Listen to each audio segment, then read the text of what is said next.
warahmatullahi wabarakatuh. Kaifa halukum jami'an? Arju ilaikum bisihati wal afiyah. Aywa, ahlan wa sahlan fi dirasatina al-yawm fil liqa' ats-tsani, yakni al-qawaid. Ma huwa al-qawaid? Pembelajaran qawaid adalah proses interaksi peserta didik dengan lingkungannya.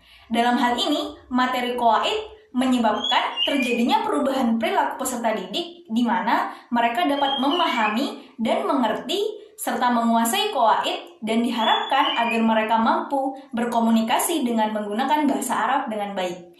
Baiklah, di video kali ini saya akan membahas materi pembelajaran tentang qawaid, fi'il, isim, dan huruf. Baiklah teman-teman sekalian, jangan lupa untuk disimak videonya ya. Alhamdulillah, pada pertemuan kali ini, insya Allah kita akan membahas tentang mengenal 3 jenis kata dalam bahasa Arab. Seperti yang kita ketahui, bahwasanya ilmu shorof adalah ilmu yang mempelajari perubahan kata dari suatu bentuk ke bentuk yang lainnya. Ada baiknya sebelum mempelajari perubahan kata, kita terlebih dahulu memahami pembagian kata atau jenis-jenis kata dalam bahasa Arab. Dalam bahasa kita, bahasa Indonesia, kita sering mendengar istilah kata kerja, kata benda, kata bantu, kata tanya, kata hubung, kata sambung, dan penemuan kata yang lainnya. Dalam bahasa Arab, semua kata itu terbagi menjadi 3. Yang pertama, fi'il, kedua isim, dan yang ketiga huruf. Mari kita bahas satu persatu 3 jenis kata ini. Yang pertama, fi'il. Secara sederhana, kita bisa mengatakan bahwa fi'il adalah kata kerja. Contohnya, zahaba, telah pergi, qara'a, telah membaca, kataba, telah menulis. Namun pada pelajaran yang lebih lanjut, nantinya kita akan mengenali tidak semua fi'il adalah kata kerja, tetapi seluruh kata kerja sudah pasti fi'il. Contohnya adalah kata soluha, maknanya adalah telah baik. Dari sisi mana saja kita bisa mengetahui bahwa telah baik ini bukanlah kata kerja, tetapi lebih kepada kata sifat. Contohnya dalam sebuah hadis Rasulullah, wa inna fil jasadi mudghatan idza saluhat saluhal jasadi kulluhu wa idza fasadat fasadal jasadu ala wahyal qalbu. Di dalam jasad itu ada segumpal daging. Jika ia baik, maka baik pula seluruh jasad. Jika ia rusak, maka rusak pula seluruh jasad. Ketahuilah bahwa ia adalah hati. Nah, kalau kita perhatikan kata soluha dalam hadis tersebut jelas tidak mengandung makna kata kerja, melainkan kata sifat. Oleh karena itu, para ahli nahwu mendefinisikan fi'il sebagai berikut. Kalimatun dalat ala makna fi nafsiha waqtaronat bi zamani. Fi'il adalah kata yang mengandung sebuah makna yang ada pada dirinya dan berkaitan dengan waktu. Jadi setiap kata yang mengandung makna yang berkaitan dengan waktu, telah, sedang, atau akan, maka disebut fi'il. Baik itu kata kerja maupun kata sifat. Kesimpulannya, tidak semua fi'il adalah kata kerja, tetapi semua kata kerja adalah fi'il. Karena kata kerja pasti mengandung keterangan waktu.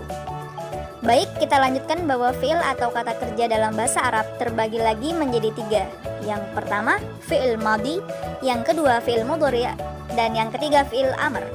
Fi'il madhi adalah kata kerja untuk masa lampau, artinya untuk perbuatan yang telah dilakukan pada masa lalu. Atau kalau kita pernah belajar bahasa Inggris, fi'il madhi adalah past tense, contohnya alima, artinya telah mengetahui.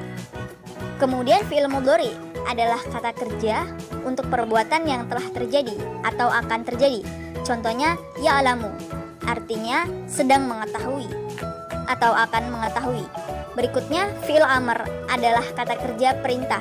Contohnya i'lam, artinya ketahuilah, lihatlah, tulislah, pukullah, pelajarilah. Ini semua disebut dengan fi'il amr atau kata kerja perintah. Contoh fi'il madhi, fi'il mudhari, dan fi'il amr dalam Al-Quran untuk kata alima bisa kita lihat. Alimallahu annakum kuntum takhtanuna anfusakum fataba alaikum wa afa ankum. Allah telah mengetahui bahwasanya kamu tidak dapat menahan nafsumu. Karena itu Allah mengampuni kamu dan memberi maaf kepadamu. Kemudian contoh fi'il mudhari ya'lamu bisa kita jumpai dalam Al-Quran surat Al-Baqarah 216. Wallahu ya'lamu wa antum la ta'lamun. Allah mengetahui, sedangkan kamu tidak mengetahui. Kemudian yang terakhir, contoh fi'il amr kita bisa temui dalam surat yang sama, yaitu Wa'lam annallaha azizun hakim. dan ketahuilah bahwasanya Allah Maha Perkasa dan Maha Bijaksana. Selanjutnya kita akan membahas tentang isim. Secara sederhana kita mengatakan isim adalah kata benda. Berbeda dengan fi'il yang hanya terbagi menjadi 3 jenis, madhi, mudhari', dan amr. Isim sendiri memiliki pembagian yang lebih banyak dan bisa ditinjau dari banyak sisi. Hanya saja yang terpenting untuk diketahui pemula adalah isim ditinjau dari sisi jenis atau nau dan isim ditinjau dari sisi bilangan atau adat. Berdasarkan jenis, isim bisa dibagi menjadi 1. Isim mudzakkar atau maskulin atau laki-laki. Yang kedua, isim muannats atau feminin atau perempuan. Bahasa Arab memang membedakan kata untuk laki-laki dan untuk perempuan. Ini berbeda dengan bahasa kita. Misalkan, kalau kita ingin mensifati Zaid dan Fatimah dengan kepintaran, maka kata yang digunakan sama-sama pintar. Zaid itu pintar, Fatimah itu pintar. Sedangkan dalam bahasa Arab, kata pintarnya dibedakan antara yang laki-laki dan perempuan, yaitu Zaidun mahirun, Fatimatu mahiratun. Itulah perbedaan kata dalam bahasa Arab antara laki-laki dan perempuan. Sementara berdasarkan bilangan, isim bisa dibedakan menjadi 1. Isim mufrad, yaitu kata tunggal. 2.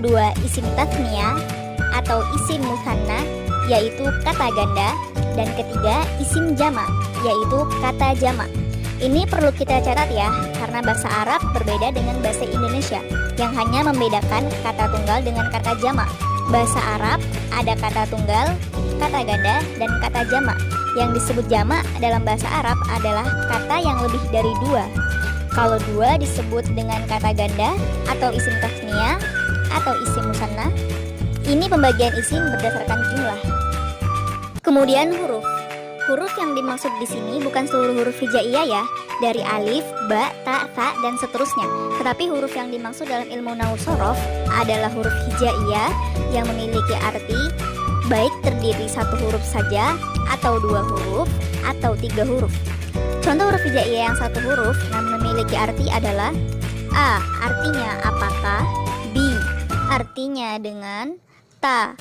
Bisa digunakan untuk huruf sumpah. Jadi selain kita bersumpah dengan wallah, kita bisa juga bersumpah dengan tallah.